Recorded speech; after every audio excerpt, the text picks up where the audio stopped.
Pemirsa, jika Anda sering berkeringat usai beraktivitas itu adalah hal yang wajar ya.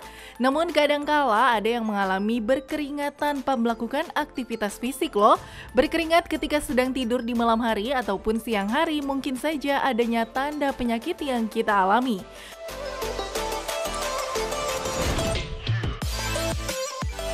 Walau berkeringat adalah proses pembuangan racun dalam tubuh yang terjadi secara alami, namun ada loh keringat yang nyatanya sebagai gejala tanda penyakit serius seperti serangan stroke.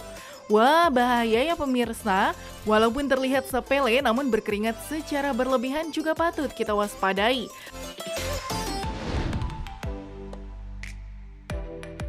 Lalu bagaimana ya cara mengenali keringat yang tak normal? Benarkah berkeringat pertanda adanya penyakit serius? Hidup Sehat kali ini akan menjawabnya bersama ahlinya di studio.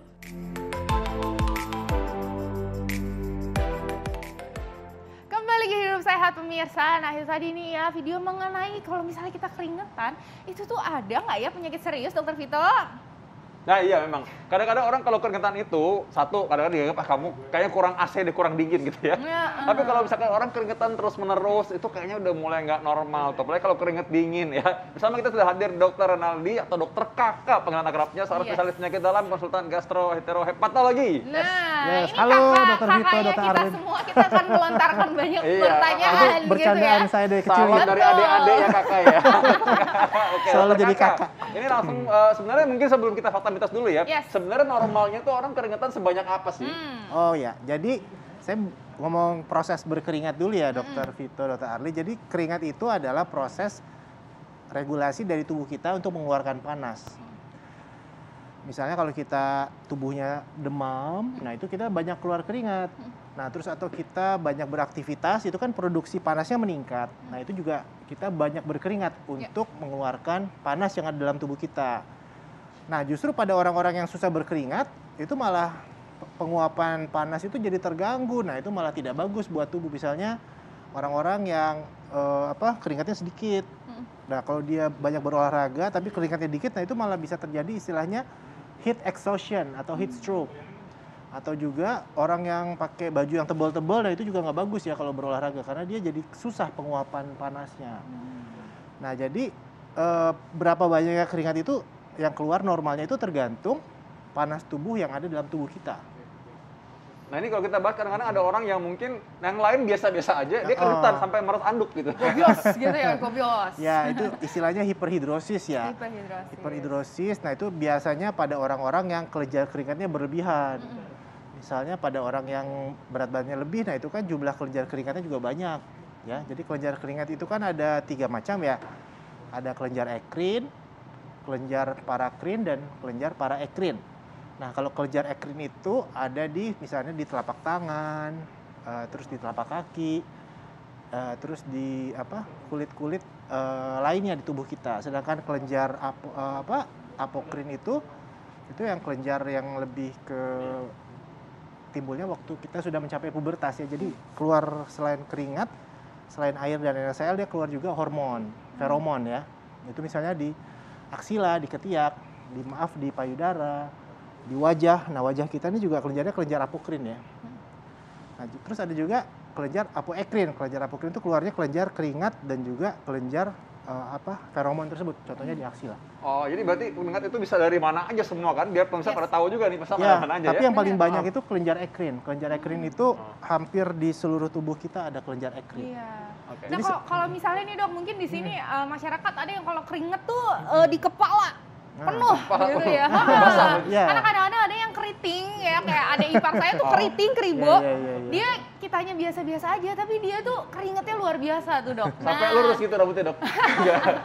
Nggak perlu dibonding ya. Iya itu, kayak anak saya juga rambutnya keriting, dia tuh lebih cepat keringetnya. Ya, Itu jadi, ada hubungannya nggak sih dok? Sebenarnya bukan karena dia keriting, tapi mungkin kebetulan aja di kulit kepala itu banyak kelenjar parakrin. Kelenjar parakrin itu adalah kelenjar yang menghasilkan NaCl dan air dan juga si feromon itu. Jadi dia lebih berminyak. Ada juga yang keringetan di tangan kan, soalnya kan banyak Iya, tangannya bener, keringetan yang terus. di tangan. Kalau yang di- Nah, iya. Ya, Ngomong-ngomong soal keringetan di tangan nih, Yes. kita nih fakta mitos dulu nih. Ini banyak pasien saya nanyain dokter sekalian dokter bantu jawab ya. Pasien Jadi jantung ada biasanya serangan jantung kerap ditandai dengan tubuh yang penuh keringat. Ini fakta atau mitos? Fakta. Wah. Jadi Langsung istilahnya deg-degan kalau ini. serangan jantung itu banyak keringat itu adalah diaforesis ya. Jadi keringatannya itu tidak berhubungan dengan banyak aktivitas atau banyak olahraga, tapi tiba-tiba aja dia berkeringat di telapak tangan, telapak kaki, Ya. di ketiak. Nah itu karena serangan jantung itu kan merangsang kelenjar simpatis. Dan rasa nyeri akibat serangan jantung itu juga merangsang kelenjar keringat untuk memproduksi keringat. Nah itu kelenjar yang ekrin ya, yang di telapak tangan, di kulit-kulit lain, di ketiak. Gitu. Itu banyak. Oke, jadi berarti memang betul adalah salah satu tanda dari serangan jantung gitu ya dok. Tapi, tapi apakah nih dok kalau misalnya apakah semua keringat itu serangan jantung? itu hoax ya? Hoax itu yang kalau membuat itu pasien ya. saya GERD-nya pada kumat. Karena setiap dia berkeringat dia langsung panik karena dia baca di Google katanya kalau salah satu ciri serangan jantung adalah keringat di tangan dan di kaki. Padahal pada pasien-pasien GERD itu seringkali ada kecemasan. Nah, kecemasan sendiri itu juga bisa menyebabkan berkeringat Yes. karena dia merangsang saraf simpatis. Simpatis, Ya. betul. Karena yang orang yang GERD tadi itu jantung nih. Iya, takut banget tuh. Pokoknya kalau udah berhubungan dengan jantung tuh udah deh, tombol paniknya kepencet. Betul. Udah nggak bisa mikir rasional lagi gitu.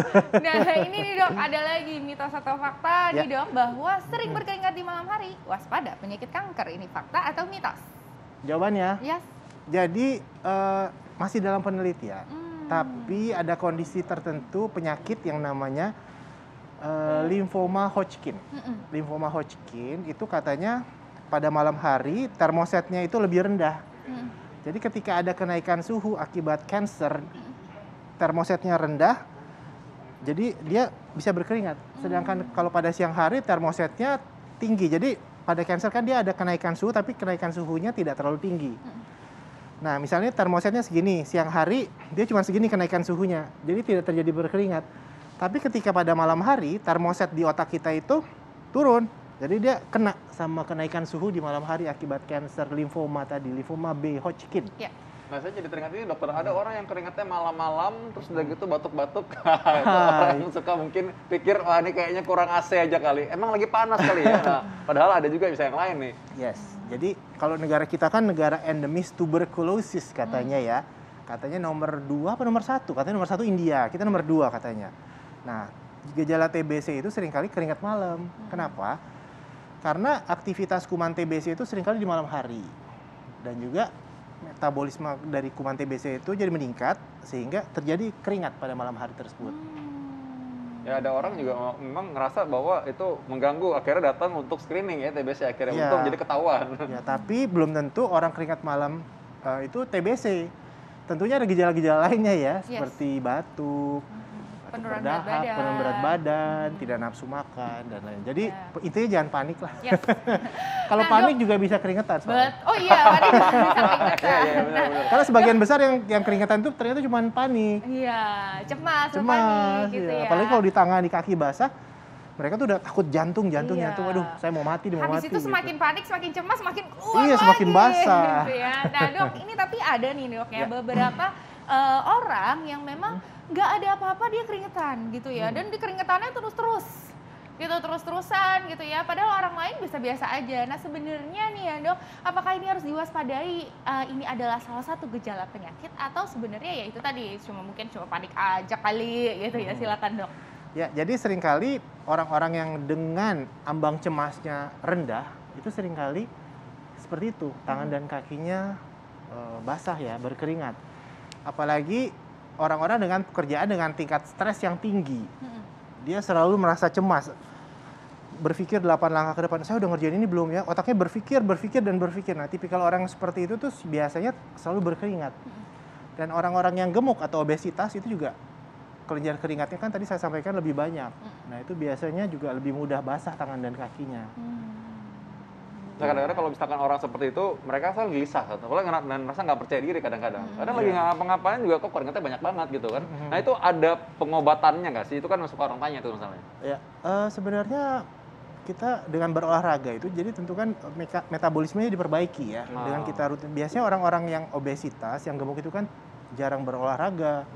Jadi metabolismenya terganggu sehingga produksi panasnya meningkat. Sedangkan orang yang physical fitnessnya bagus, biasanya itu tidak akan sebanyak itu. Karena dia menganggap aktivitas sehari-harinya tuh udah biasa. Udah biasa, jadi aktivitasnya tidak membuat dia terengah-engah gitu. Karena dia sudah biasa aktivitas fisik. Jadi olahraga sangat disarankan. Iya, harus rutin ya dan konsisten. 5 times a day, a week, 5 kali seminggu. 5 kali dalam seminggu, minimal ya dok ya? Yes. Minimal. Nah dok, ini yang namanya sering berkeringat ini merupakan tanda dari hipertiroid. Ini fakta atau mitos dokter? Fakta. Fakta. Udah hipertiroid ya dok, ya silakan dijelaskan ya, dok. Jadi kalau pada pasien hipertiroid itu kan ada hormon tiroidnya berlebihan.